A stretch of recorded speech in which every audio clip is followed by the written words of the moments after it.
Hello বন্ধুরা, আজকে আমি একটা সিজিল আঁকছি। সিজিলটা আঁকতে আঁকতে বলছি যে এর গুরুত্ব কী আছে। তোমরা জাস্ট দেখো সিজিলটা কীভাবে ড্র হচ্ছে। এটা একটা মুন আছে, এর নিচে আমি একটা রাউন্ড আঁকছি।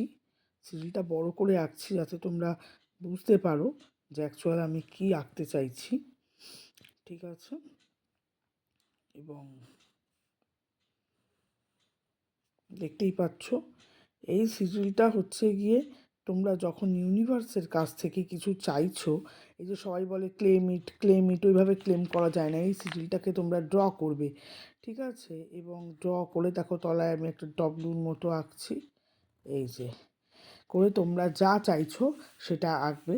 চাইলে এর উপরে একটা ছোট্ট স্টার আমরা দিতেই পারি, ঠিক আছে? এই সিজিলটার মাধ্যমে তোমরা যেটাই চাইছো সেটা তোমাদের নাম, ডেট অফ বার্থ দিয়ে বলবে যে এটা হয়ে গেছে, এবং what I want from universe I have received it.